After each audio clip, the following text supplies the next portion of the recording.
Baik, selamat hari Sabat, saudara sekalian.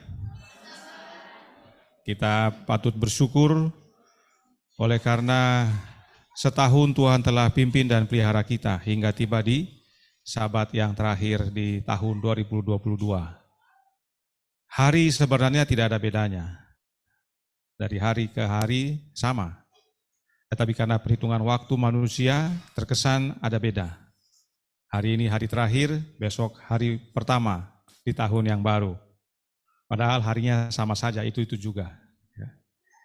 Namun itu perlu bagi kita untuk mengingatkan bahwa perjalanan hidup kita itu ada tahap-tahapnya, ada tingkatannya. Dan oleh karena itu pagi hari ini, siang hari ini, kita diingatkan sudah sampai di mana tingkatan kita. Dan kiranya tema yang sudah kita pilih, yaitu Kristus di dalam kamu adalah pengharapan kemuliaan, menjadi pengingat bagi kita, sudah di mana kita? Adakah benar Kristus dalam hidup kita atau belum?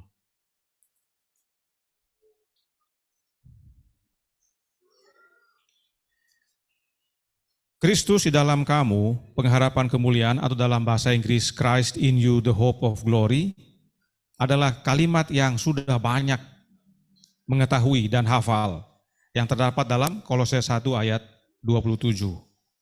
Ini adalah suatu kebenaran vital yang meskipun sudah pernah kita dengar dan pelajari, tetapi belum seutuhnya nyata dalam kehidupan kita. Karenanya sebagaimana kita pelajari dan renungkan, kiranya kebenaran ini semakin nyata dalam hidup kita, hingga akhirnya kita bersama-sama dengan Kristus dalam kemuliaan.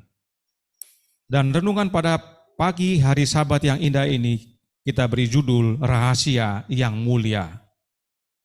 Roh Nubuat berkata dalam Counsels for the Church halaman 288 paragraf 3. Kita tidak memiliki 6 pola untuk diikuti atau 5. Kita hanya memiliki 1 dan itu adalah Kristus Yesus. Dan bila Kristus adalah satu-satunya pola kita, maka kita seharusnya menjadi satu. Bukan sekedar satu pemahaman akan kebenaran, tetapi satu roh dan pikiran. Sebab Nyonya White lanjutkan masih dalam buku yang sama dan paragraf yang sama. Counsels for the Church halaman 288 paragraf 3. Roh yang sama yang tinggal dalam satu orang akan tinggal dalam yang lain. Roh inilah yang mempersatukan kita. Roh yang manakah itu? Mari kita buka dan pelajari firman Tuhan. Kita mulai dari buku Korintus, 1 Korintus 2 ayat 7. Di sana dikatakan, tetapi yang kami beritakan ialah hikmat Allah yang tersembunyi dan rahasia, yang sebelum dunia dijadikan telah disediakan Allah bagi kemuliaan kita. Jadi, yang Paulus beritakan adalah tentang hikmat Allah yang sebelumnya tersembunyi dan rahasia, meskipun sudah tersedia sebelum dunia ini dijadikan. Siapakah hikmat Allah yang Paulus kabarkan ini? Kita baca ayat 8. 1 Korintus 2 ayat 8. Tidak ada dari penguasa dunia ini yang mengenalnya, sebab kalau sekiranya mereka mengenalnya, mereka tidak menyalibkan Tuhan yang mulia. Jelas sekali bahwa hikmat Allah yang dahulu tersembunyi dan rahasia, sebagaimana ayat 7 nyatakan, adalah anak Allah, yaitu Yesus Kristus. Dan karena mereka, yaitu orang Yahudi, tidak mengenal Yesus, maka mereka menyalibkan Yesus. Dalam khotbahnya, Petrus berkata kepada orang-orang Yahudi, Kisah 3 ayat 17. Hai saudara-saudara, aku tahu bahwa kamu telah berbuat demikian karena ketidaktahuan, sama seperti semua pemimpin kamu. Jadi orang Yahudi dan para pemimpinnya tidak mengenal Yesus dan tidak tahu tentang Yesus. Itu sebabnya bila kita kembali ke 1 Korintus pasal 2, kita baca ayat 9, di sana dikatakan, tetapi seperti ada tertulis, apa yang tidak pernah dilihat oleh mata dan tidak pernah didengar oleh telinga dan yang tidak pernah timbul di dalam hati manusia, semua yang disediakan Allah untuk mereka yang mengasihi Dia. Ayat ini sering digunakan untuk menyatakan apa yang Allah Bapa sediakan bagi kita di sorga dan di dunia baru nanti. Dan memang benar demikian. Tetapi ayat ini sesungguhnya menyatakan tentang rahasia yang tersembunyi berabad-abad, yaitu hikmat Allah yang adalah Yesus Kristus. Sebab orang Yahudi meski sudah melihat dan menyaksikan kehadiran Kristus dalam hidup mereka, serta melihat perbuatan-perbuatannya yang ajaib, tetapi tidak mengenal Yesus. Dan tidak tahu bahwa Yesuslah hikmat Allah. Yesuslah anak Allah. Namun Paulus tahu bagaimana caranya? 1 Korintus 2 ayat 10. Karena kepada kita Allah telah menyatakannya oleh Roh, sebab Roh menyelidiki segala sesuatu, bahkan hal-hal yang tersembunyi dalam diri Allah. Jadi Allah menyatakan tentang hikmat Allah, yaitu anaknya, Yesus Kristus kepada Paulus oleh Roh. Dan Roh inilah yang menyelidiki segala sesuatu termasuk yang tersembunyi dalam diri Allah. Ingat tadi, Paulus berkata bahwa hikmat Allah itu adalah tersembunyi dan rahasia. Dan Roh inilah yang selidiki tentang hikmat Allah yang tersembunyi dan rahasia, lalu menyatakannya kepada Paulus. Roh siapakah ini? Kita baca ayat 11. Dikatakan di sana, siapa gerangan di antara manusia yang tahu apa yang terdapat di dalam diri manusia selain roh manusia sendiri yang ada di dalam dia? Demikian pula lah tidak ada orang yang tahu apa yang terdapat di dalam diri Allah selain roh Allah. Roh yang dimaksudkan adalah rohnya Allah itu sendiri. Sebab memang yang tahu apa yang terdapat dalam diri Allah adalah rohnya. Sama seperti kita, yang tahu apa yang terdapat dalam diri kita adalah rohnya kita masing-masing. Ya. Itu sebabnya dalam ayat 12, Paulus lanjutkan, 1 Korintus 2 ayat 12. Kita tidak menerima roh dunia, tetapi roh yang berasal dari Allah, supaya kita tahu apa yang dikaruniakan Allah kepada kita. Roh yang dimaksud berasal dari Allah itu sebabnya disebut roh Allah, Spirit of God. Kata of itu merupakan preposisi yang menyatakan kepemilikan. Roh itu milik Allah, yaitu rohnya Allah itu sendiri. Roh Allah inilah yang menyelidiki dalam diri Allah tentang hal-hal yang tersembunyi dalam diri Allah. Dan roh ini mengajar juga. Kita baca ayat 13 yang berkata, dan karena kami menafsirkan hal-hal rohani kepada mereka yang mempunyai roh, kami berkata-kata tentang karunia-karunia Allah dengan perkataan yang bukan diajarkan kepada kami oleh hikmat manusia, tetapi oleh roh. Roh yang berasal dari Allah ini mengajar kita. Tentang hal ini Yesus berkata dalam Yohanes 14 ayat 26.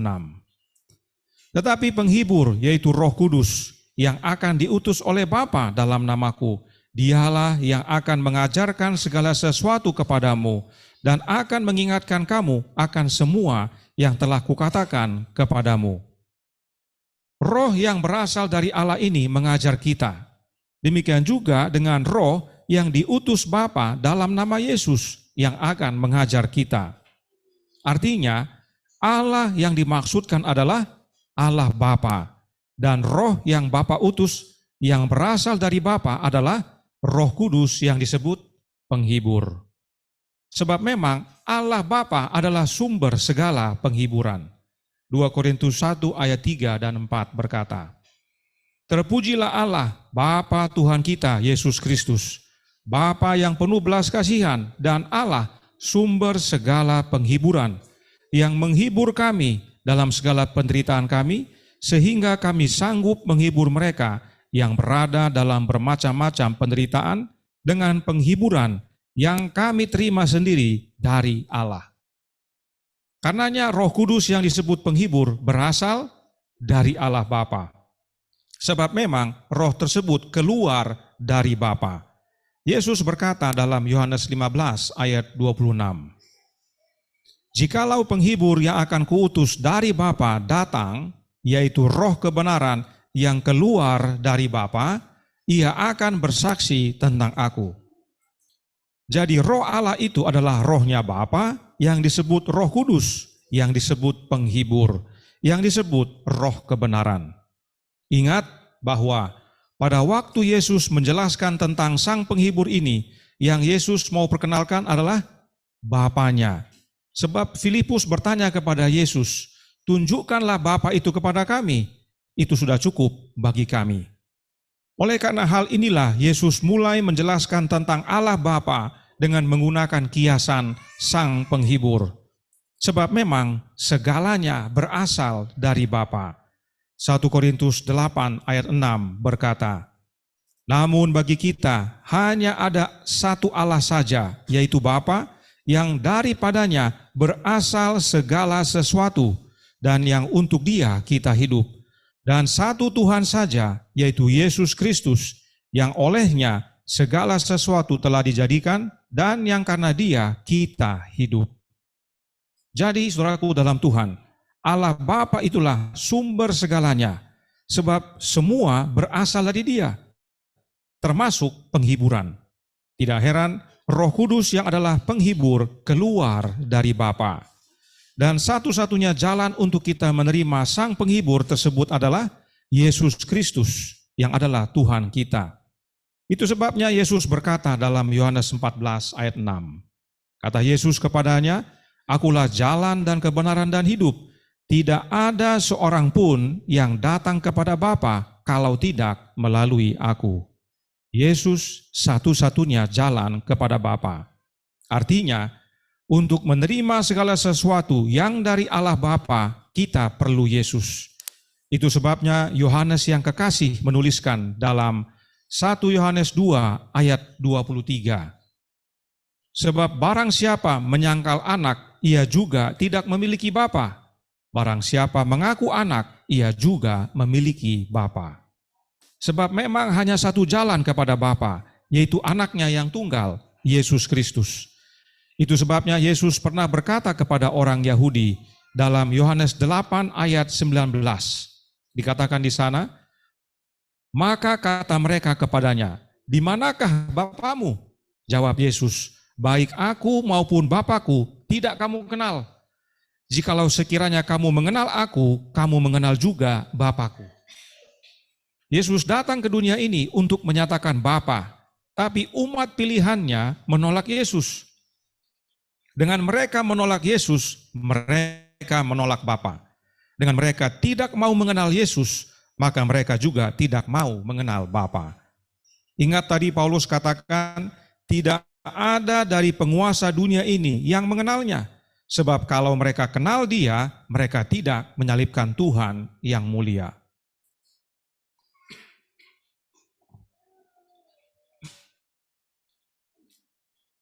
Orang Yahudi tidak mengenal Yesus, dan itu sebabnya mereka tidak mengenal Bapa. Meskipun mereka mengakui Allah itu adalah Bapa mereka. Itulah sebabnya Yesus berkata, "Aku dan Bapa adalah satu." Sebab segala sesuatu yang dari Bapa diberikan melalui Yesus, dan bahkan Bapa itu sendiri dinyatakan di dalam Yesus. Apa yang Bapa kerjakan, dikerjakan di dalam Yesus. Kita berkata dalam Yohanes 5 ayat 19 dan 20. Maka Yesus menjawab mereka katanya, "Aku berkata kepadamu, sesungguhnya anak tidak dapat mengerjakan sesuatu dari dirinya sendiri, jikalau ia tidak melihat Bapa mengerjakannya. Sebab apa yang dikerjakan Bapa, itu juga yang dikerjakan anak. Sebab Bapa mengasihi anak, dan ia, yaitu Bapa, menunjukkan kepadanya, yaitu menunjukkan kepada anaknya segala sesuatu yang dikerjakannya sendiri. Bahkan ia akan menunjukkan kepadanya pekerjaan-pekerjaan yang lebih besar lagi daripada pekerjaan-pekerjaan itu, sehingga kamu menjadi heran." Saat Yesus menyatakan hal ini kepada orang Yahudi, bukan untuk merendahkan dirinya, tetapi untuk menyatakan hubungannya dengan Bapa, serta otoritas yang diterima oleh anak dari bapanya. Apa yang dikerjakan anak adalah hasil pelatihan dari bapanya. Sebab bapa menunjukkan caranya. Anak tidak dapat mengerjakan sesuatu dari dirinya sendiri.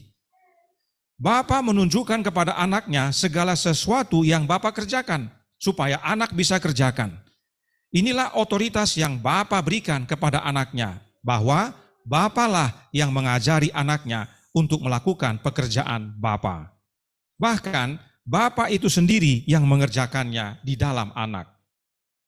Yohanes 14 ayat 10 berkata, "Tidak percayakah engkau bahwa aku di dalam Bapa dan Bapa di dalam aku? Apa yang aku katakan kepadamu tidak aku katakan dari diriku sendiri, tetapi Bapa yang diam di dalam aku, dialah yang melakukan pekerjaannya. Percayalah kepadaku bahwa aku di dalam Bapa dan Bapa di dalam aku, atau setidak-tidaknya percayalah karena pekerjaan-pekerjaan itu sendiri." Jadi Bapa dinyatakan di dalam Yesus. Segala sesuatu dari Bapa diterima melalui Yesus. Segala pekerjaan Bapa dikerjakan oleh Yesus. Dan Bapa sendiri mengerjakannya di dalam Yesus. Demikian juga dengan perkataan. Yohanes 12 ayat 49. Sebab aku berkata-kata bukan dari diriku sendiri, tetapi Bapa yang mengutus aku. Dialah yang memerintahkan aku untuk mengatakan apa yang harus aku katakan dan aku sampaikan. Segalanya dari Bapa kepada anaknya. Dan bila mana kita mau menerima dari Bapa, kita perlu terima anaknya. Karenanya, berdasarkan kebenaran yang Yesus sampaikan dalam firman-Nya, jika kita hendak menerima rohnya Bapa, kita harus menerima Yesus. Yaitu rohnya Yesus itu sendiri. Jika kita mau menerima Sang Penghibur yang keluar dari Bapa, kita harus menerima Yesus. Jika kita mau diajar oleh rohnya Bapa, kita harus mau diajar oleh Yesus, yaitu oleh kehadiran rohnya Yesus yang kudus. Sebab Bapa telah karuniakan rohnya kepada anaknya dengan tanpa batas. Dan melalui Yesus Kristus, roh yang dari Bapa dicurahkan kepada umat-umatnya. Itulah yang Petrus kabarkan kepada orang banyak pada hari Pentakosta. Kisah 2 ayat 32 dan 33. Yesus inilah yang dibangkitkan Allah, dan tentang hal itu kami semua adalah saksi. Dan sesudah ia ditinggikan oleh tangan kanan Allah dan menerima Roh Kudus yang dijanjikan itu, maka dicurahkannya apa yang kamu lihat dan dengar di sini. Ditinggikan oleh tangan kanan Allah artinya dimuliakan oleh Allah, yaitu Allah Bapa. Dan setelah Yesus dimuliakan oleh Bapa, Yesus menerima Roh Kudus yang dijanjikan itu, yaitu roh kebenaran yang disebut penghibur dari Bapanya. Inilah roh yang dijanjikan tersebut. Yesus menerima dari Bapanya dan kemudian melalui Yesus, roh yang dijanjikan itu dicurahkan kepada umat-umatnya. Sebab ingat, hanya satu jalan kepada Bapa, yaitu Yesus Kristus, Anak Allah. Inilah penjelasan Alkitab tentang 1 Korintus 12 ayat 13 tadi. Bahwa Paulus bukan diajar oleh hikmat manusia, tetapi oleh roh. Paulus diajar oleh roh Allah, yaitu dengan menerima roh anak Allah. Sebab roh Allah yang adalah rohnya Bapa, kita terima dengan menerima roh anak Allah. Itulah yang Yesus doakan dalam Yohanes 17 ayat 21. Supaya mereka semua menjadi satu, sama seperti Engkau ya Bapa, di dalam aku dan aku di dalam Engkau, agar mereka juga di dalam kita, supaya dunia percaya bahwa Engkaulah yang telah mengutus aku. Siapakah kita yang Yesus maksudkan? Kita yang Yesus maksudkan adalah Allah Bapa dan dirinya, yang adalah anak Allah. Jadi kita dalam ayat ini bukan Trinitas, tapi hanya dua oknum, yaitu siapa? Bapa dan anaknya. Sebab Bapa dalam anak, anak dalam Bapa. Dan mereka dalam kita, kata Yesus. Karenanya saat kita menerima anak dalam hidup kita, itu sama dengan menerima Bapa. Itu sebabnya Paulus berkata dalam 1 Korintus 2 ayat 14. Tetapi manusia duniawi tidak menerima apa yang berasal dari Roh Allah, karena hal itu baginya adalah suatu kebodohan, dan ia tidak dapat memahaminya, sebab hal itu hanya dapat dinilai secara rohani. Inilah yang terjadi sekarang, saudaraku dalam Tuhan. Inilah yang terjadi dalam gereja-gereja, khususnya dalam gereja Masehi Advent hari ke-7. Kenapa? Sebab mereka tidak menerima apa yang berasal dari Roh Allah, yang adalah Rohnya Bapa, yaitu dengan menerima Roh Anak Allah. Gereja sekarang ini tidak percaya akan Roh Kristus, sebab mereka takut menyakiti perasaan Allah Roh. Ya. Kalau kita bicara Roh Kristus dalam gereja, orang akan bingung. Ya. Kenapa kok yang dibicarakan Roh Kristus? Kenapa tidak Roh Kudus atau Allah Roh? Padahal kalau kita mau menerima Roh yang dari Allah, hanya satu jalannya, yaitu anaknya. Kita harus terima Roh Anak Allah supaya kita dapat menerima Roh Bapanya. Dan Roh Bapa serta Roh Anak adalah Roh Kudus, sebab Bapa dan Anak adalah oknum yang kudus. Oknum yang kudus, rohnya kudus. Yang satu disebut Roh Bapa, yang satu disebut Roh Anak atau Roh Kristus. Ya. Jadi di gereja bingung mereka dan karenanya tidak menerima. Ya. Dan bahkan bagi mereka itu adalah suatu kebodohan. Sayang sekali. Itu sebabnya perlu kita kabarkan. Gereja yang sekarang tidak percaya kepada Roh Kristus. Oleh karena itu, untuk dapat menerima Roh dari Allah, bukan dengan menerima Allah Roh, tetapi dengan menerima Roh Anaknya, yaitu Roh Kristus. Sebab Yesuslah satu-satunya jalan kepada Bapa, agar kita dapat menerima yang berasal dari Bapa. Bagaimana dengan kita? Adakah kita juga menganggap suatu kebodohan untuk menerima yang berasal dari Bapa? Mungkin kita bilang, oh tidak, kita sudah belajar bertahun-tahun mengenai Roh Kristus. Tetapi kalau tidak nyata dalam hidup kita, itu sama saja kita tidak percaya. Tidak terima yang daripada Allah dalam hidup kita. Itu hanya berhenti di pengetahuan, belum menjadi pengalaman. Itu sebabnya di akhir tahun ini kita diingatkan. Sebab masing-masing kita sudah bersama cukup lama. Tetapi masing-masing kita masih berbeda. Betul? Ingat, kita hanya punya satu pola. Yaitu siapa? Yesus Kristus. Kita hanya disatukan oleh karena Yesus. Bukan karena doktrin. Doktrin tidak menyatukan. Tapi siapa? Yesus. Kebodohan itu adalah karena kita tidak dapat memahami hal-hal yang dapat dinilai secara rohani. Apa maksudnya dinilai secara rohani? Yaitu dinilai dengan roh. Sebab rohlah yang menyelidiki apa yang dalam diri kita. Dan jika roh Allah yang ada dalam diri kita, maka roh Allah itulah yang menyelidiki apa yang dalam diri kita. Sehingga kita dapat menilai secara rohani, sudah sampai di mana kita. Penilaian rohani ini bukan dari roh kita. Karena roh kita adalah roh yang kudus atau bukan? Bukan, roh kita tidak kudus. Tetapi roh Allah lah yang kita terima dengan menerima roh anaknya. Itulah yang menilai. Saudaraku dalam Tuhan, saya tidak tahu apakah saudara masih bersyukur. Kalau saya bersyukur, apa yang saya syukuri? Karena setiap kali saya berbuat salah atau berbuat dosa, masih ada yang bicara dalam hati saya. Itu salah. Jangan buat begitu, atau jangan lakukan itu, atau jangan bicara begitu. Lebih baik kamu diam. Masih ada yang bicara dalam hati saya. Apa artinya? Pintu kasihan belum ditutup. Yesus masih dalam bilik yang Maha Suci, mengingatkan kita.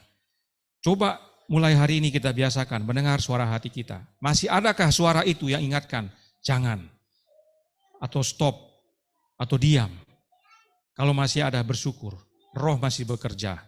Yesus masih di bilik Maha Suci. Jangan sampai tidak ada lagi roh itu. Pintu kasihan sudah ditutup.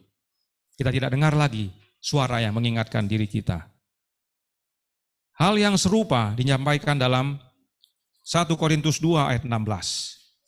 Sebab siapakah yang mengetahui pikiran Tuhan sehingga ia dapat menasihati dia, tetapi kami memiliki pikiran Kristus. Nah, pikiran dalam Alkitab sama dengan roh. Ayat ini Paulus kutip berdasarkan Yesaya 40 ayat 13, yang Paulus juga gunakan dalam Roma 11 ayat 34. Mari kita sandingkan. Maaf, itu seharusnya Yesaya 40 ayat 13 ya. Yesaya 40 ayat 13 berkata, siapa yang dapat mengatur roh Tuhan atau memberi petunjuk kepadanya sebagai penasihat? Ayat ini Paulus kutip dan gunakan dalam Roma 11 ayat 34. Tetapi perhatikan dia lakukan, sebab siapakah yang mengetahui pikiran Tuhan atau siapakah yang pernah menjadi penasihatnya? Hal yang sama dia kutip lagi dalam 1 Korintus 2 ayat 16 tadi. Sebab siapakah yang mengetahui pikiran Tuhan sehingga ia dapat menasihati dia? Tetapi kami memiliki pikiran Kristus. Karenanya dalam Alkitab, saudaraku dalam Tuhan, roh itu sama dengan pikiran. Roh itu bukan makhluk. Dan perhatikan ayat 16 tadi, Paulus berkata, tapi kami memiliki pikiran Kristus. Nah, kalau pikiran sama dengan roh, maka artinya Paulus berkata, kami memiliki roh Kristus. Dengan memiliki roh Kristus itulah kita menjadi manusia rohani yang dapat menilai secara rohani. Sebab kita percaya dan menerima apa yang berasal dari Allah, yang kita terima dengan menerima roh anaknya, yaitu roh Kristus, pikiran Kristus. Inilah rahasia yang mulia itu, yang tersembunyi berabad-abad dari turunan ke keturunan, yaitu untuk memiliki Kristus dalam hidup kita, yang adalah hikmat Allah yang telah dinyatakan Bapa kepada orang kudusnya. Jadi, dengan menerima Kristus tinggal dalam kita, maka itu adalah rahasia yang mulia yang dinyatakan kepada kita. Paulus dipilih oleh Allah untuk menyatakan rahasia mula ini kepada umat-umatnya. Itu sebabnya Paulus berkata dalam 2 Korintus 13 ayat 5. Ujilah dirimu sendiri, apakah kamu tetap tegak dalam iman? Selidikilah dirimu, apakah kamu tidak yakin akan dirimu bahwa Kristus Yesus ada di dalam diri kamu? Sebab jika tidak demikian, kamu tidak tahan uji. Kalau kita mau tahan uji, siapa harus tinggal dalam kita? Kristus. Ya. Di luar Kristus kita tidak tahan uji. Hari ini kita selidiki lagi diri kita. Sudah di mana kita? Kemudian Galatia 2 ayat 20. Namun aku hidup, tetapi bukan lagi aku sendiri yang hidup, melainkan Kristus yang hidup di dalam aku. Dan hidupku yang kuhidupi sekarang dalam daging adalah hidup oleh iman dalam anak Allah, yang telah mengasihi aku dan menyerahkan dirinya untuk aku. Inilah pengalaman hidup Paulus, segalanya adalah sampah katanya. Setelah Paulus bertemu dengan Yesus, dia orang Farisi, soal hukum jangan lawan. Dia sempurna dalam penurutan hukum. Dalam bekerja bagi Tuhan, dia paling giat. Dia dididik oleh Gamaliel, ya. Mungkin kalau sekarang dia lulusan Andrews University. Dia doktor mungkin sekarang ini, doktor teologi, guru mungkin. Tapi kata Paulus apa? Itu semua sampah. Gelar-gelar manusia itu sampah. Pada waktu saya kenal Yesus, dialah segalanya dalam hidup saya. Bukan diri saya lagi, yang pendeta, yang doktor, yang ahli teologi, semuanya yang dunia elu-elukan dalam diri saya, tidak ada artinya. Sebab Yesus dalam hidup saya. Itu sebabnya Paulus berkata dalam Efesus 3 ayat 17, sehingga oleh imanmu Kristus diam dalam hatimu, dan kamu berakar serta berdasar dalam kasih. Kristus tinggal dalam hati kita oleh iman. Paulus menyatakan dalam Roma 8 ayat 10, tetapi jika Kristus ada di dalam kamu, maka tubuh memang mati karena dosa, tapi roh adalah kehidupan oleh karena kebenaran. Berulang-ulang Paulus kabarkan tentang rahasia mulia ini, yaitu apa? Kristus di dalam kamu, itulah pengharapan kemuliaan. Kristus dalam kita, kita tahan uji. Kristus dalam kita, itu jaminan kebangkitan. Kristus dalam kita, itulah pengalaman Paulus. Dan itu seharusnya pengalaman kita semua. Sehingga rahasia yang mulia ini menjadi pekabaran kita kepada dunia. Paulus dia alami, dia diajar oleh Roh, dan dia telah terima Kristus tinggal dalam dirinya. Itulah yang dia kabarkan. Sebab itulah yang Allah mau kita kabarkan juga. Kita baca Kolose 1 ayat 27. Kepada mereka Allah mau memberitahukan betapa kaya dan mulianya rahasia itu di antara bangsa-bangsa lain, yaitu Kristus ada di tengah-tengah kamu, Kristus yang adalah pengharapan akan kemuliaan. Terjemahan bahasa Indonesia kurang tepat. Yang tepat terjemahan bahasa Inggris versi King James dikatakan, which is Christ in you, the hope of glory. Kalau in artinya di dalam, bukan di tengah-tengah. Tidak masalah Kristus hadir di tengah-tengah kita, tapi yang terutama Kristus tinggal di dalam hidup kita. Allah mau kita kabarkan kepada dunia rahasia yang mulia ini, yang kaya ini, yaitu bahwa Kristuslah yang tinggal dalam kita. Sebab itulah pengharapan kemuliaan. Apakah pengharapan kemuliaan itu? Perhatikan dalam versi King James, sesudah kata glory ada titik 2, bukan titik 1. Artinya kalimat berikut merupakan bagian daripada kalimat sebelumnya. Kita baca ayat 28. Inilah kalimat selanjutnya. Dialah yang kami beritakan, siapa dia ini? Yesus. Apabila tiap-tiap orang kami nasihati dan tiap-tiap orang kami ajari dalam segala hikmat untuk memimpin tiap-tiap orang kepada kesempurnaan dalam Kristus. Pengharapan kemuliaan itu sama dengan kesempurnaan dalam Yesus. Sempurna dalam hal apa? Karakter. Kita perlu sempurna dalam karakter, yaitu karakter Kristus, agar kita dapat berdiri di hadapan Allah Bapa tanpa noda dan cacat. Kesempurnaan dalam Kristus inilah jaminan keselamatan, yang adalah pengharapan kemuliaan. Nah, sekarang pertanyaannya, adakah kita percaya akan rahasia yang mulia ini? Adakah kita percaya Yesus yang tinggal dalam diri kita secara harafiah atau metafora? Ini perlu kita renungkan. Kenapa? Karena ada orang bertanya, apakah Yesus yang kamu percaya tinggal dalam diri kamu secara harafiah?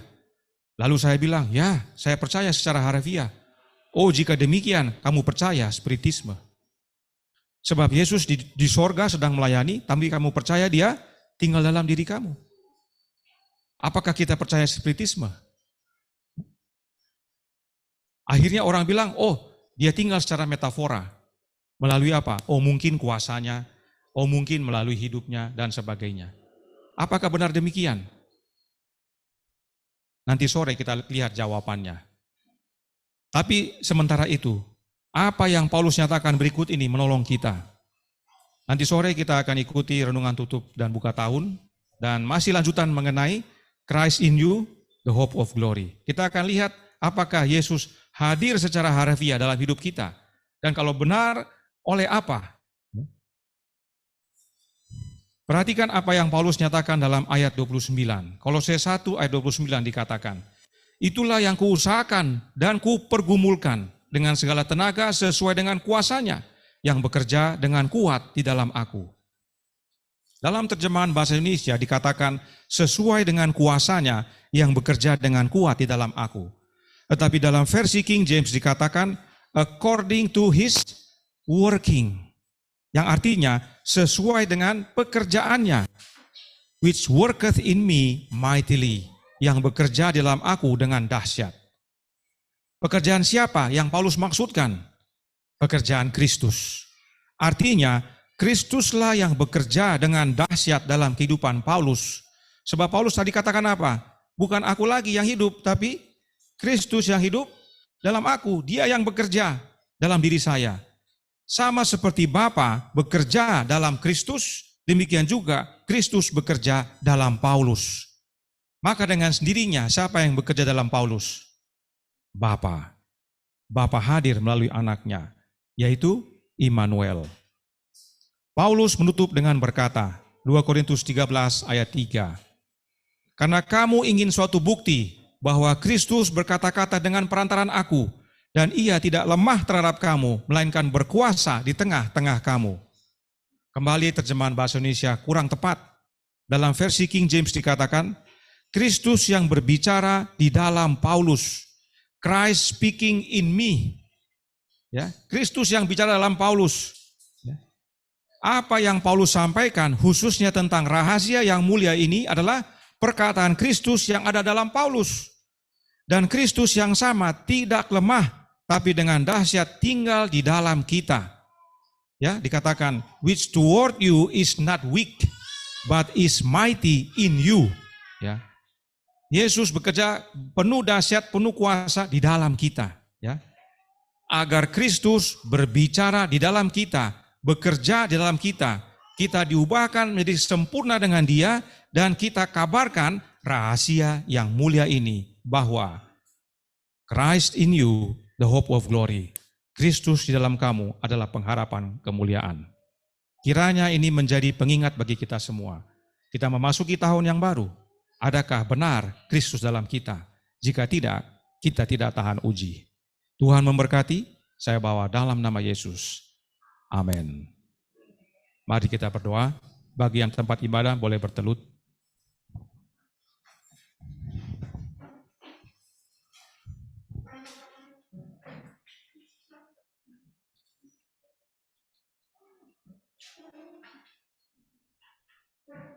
Kita berdoa. Bapa kami yang di sorga, Allah pencipta langit dan bumi, laut dan segala isinya, Allah yang maha besar, maha kuasa, satu-satunya Allah yang benar, yang kami sembah dan masuk hanya melalui satu jalan, yaitu anak-Mu yang tunggal, Yesus Kristus. Terima kasih Engkau telah pimpin kami, bukan hanya seminggu yang lalu, tapi setahun. Engkau telah pimpin dari tanggal 1 Januari 2022 hingga 31 Desember 2022. Banyak berkat, banyak pimpinan, banyak tantangan yang kami hadapi dan alami. Itu semua untuk menjadikan kami umat-umat yang selalu berserah kepadamu, ya Bapa. Kami percaya Engkau yang pelihara dan pimpin kami hingga saat ini. Dan karenanya sebagaimana kami menutup akan tahun 2022 dan hendak memasuki tahun yang baru, kembali diingatkan kepada kami pentingnya memiliki Kristus dalam diri kami.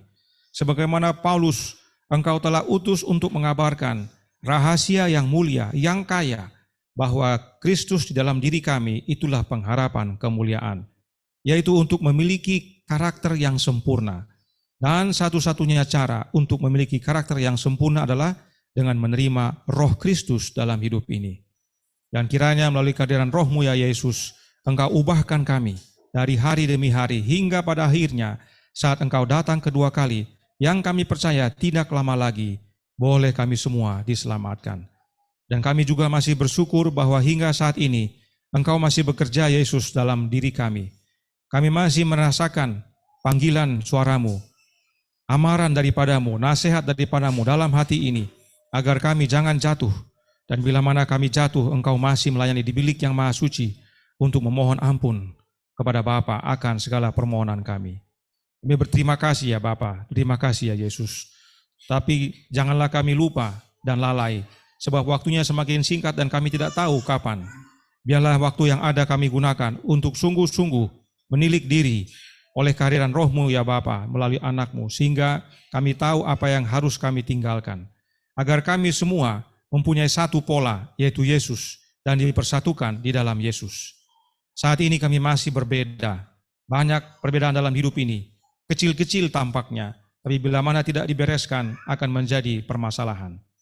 Tolong kami agar hari demi hari, waktu demi waktu, semua dapat digikis oleh kehadiran anak-Mu dalam hati kami, dan Engkau ya Tuhan yang merawat kami. Beserta kami sepanjang hari Sabat ini, tolong kami menyambut tahun yang baru, dengan lebih erat dan bersatu dan lebih berserah, sehingga pengalaman kelompok ini menjadi kesaksian bagi umat-umat dan bagi orang-orang, sehingga mereka pun akhirnya bertobat. Terpujilah nama-Mu ya Bapa, terima kasih atas kasih-Mu, kehendak-Mu yang jadi. Ampun kami akan dosa dan salah, karena kami berdoa hanya dalam nama anak Allah yang tunggal, Yesus Kristus, yang adalah Tuhan dan Juru Selamat kami. Amin.